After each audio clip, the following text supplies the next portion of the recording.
Okay, class, I decided to do a little demonstration for you, and I want to make sure that you understand how to do this color study. So I have started off with a white canvas, and I've sketched with my burnt sienna the outline of the squash that I'm doing. So it's just a basic outline, and then I want to kind of just start the same way we started with the last painting, just adding lights and darks. So I'm going to leave the white of the canvas, and I'm going to just start with an unusual color for the dark. So I'm going to start with this burnt sienna. I'm just going to kind of paint in some of the values that I see.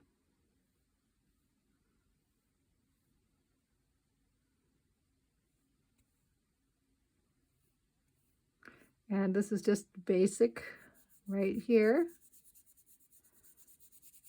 for this moment.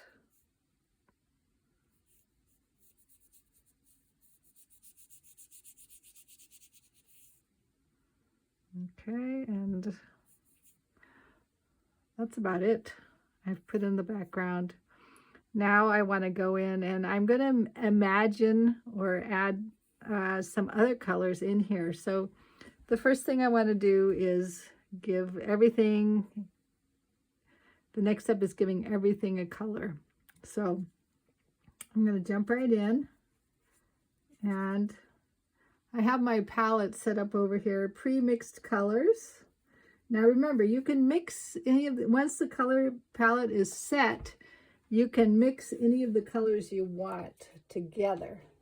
So you see I have the set palette, all the colors ready to go, and I'm using some pre-mixed colors just because that's easier, and that's fine. Once you have the practice of mixing those colors for the first part, then you can use pre-mixed colors if you would like.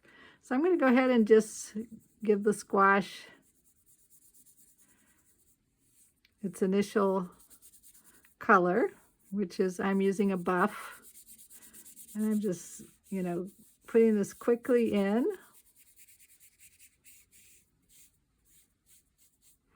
Okay, and I noticed the background is a slightly different brown, so I'm going to mix up a brown.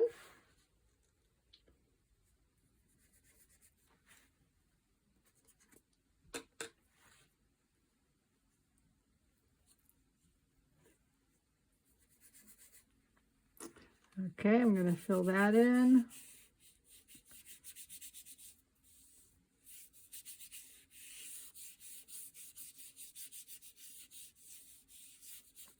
This is all very quick.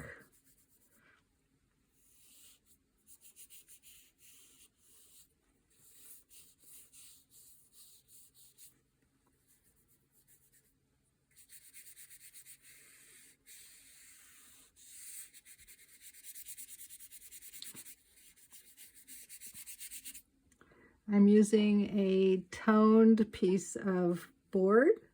So, I mean, not toned, primed. So I use some gesso, which is what you use to prime canvas and board, so it's not as absorbent.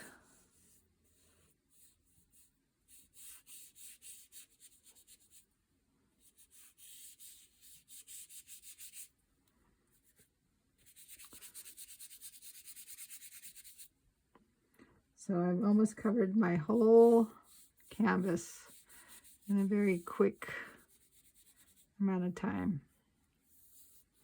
So now I want to think about the shadows, the light and shadow. So I'm going to go ahead and just jump in with a surprise color. And I'm picking this because I feel like the squash itself is more in the orange beige side, so I wanted to pick something that was close to complement. So complement, remember, is the opposite of a color on the color wheel. So if you have an orange color, orange tint, orange tone, then blue would be its complement.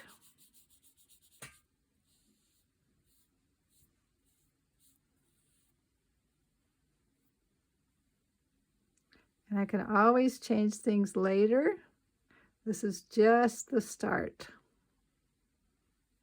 And I can see certain things are going to need to be changed.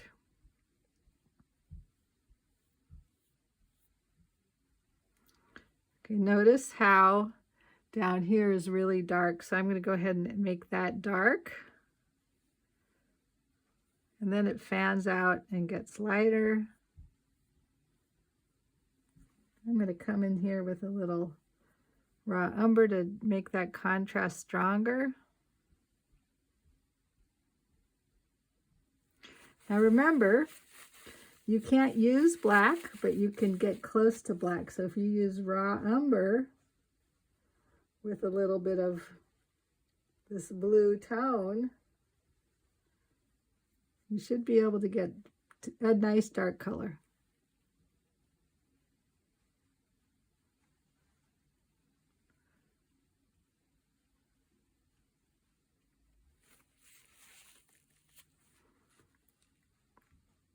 Okay, so now I see that this part is a little lighter. So I'm going to go back in with my buff. And my buff is going to be my lightest I can go. And I'm going to just add a tiny bit of titanium to it.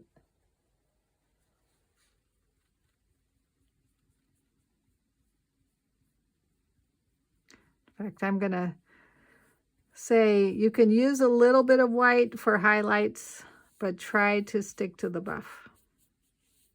Okay, so I'm going to take that advice and just use a little bit of white here, just mixing it right in.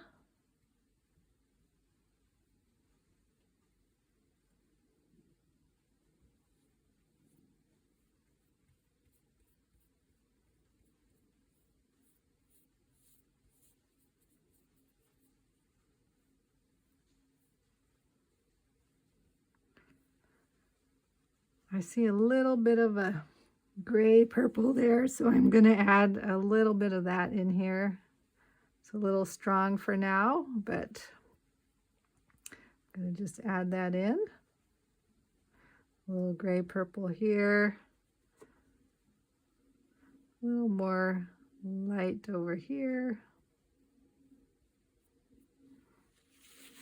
Okay, I'm going to pull this shadow. Keep that going with this surprise blue. Even though it doesn't look blue, I'm going to do that as a surprise blue.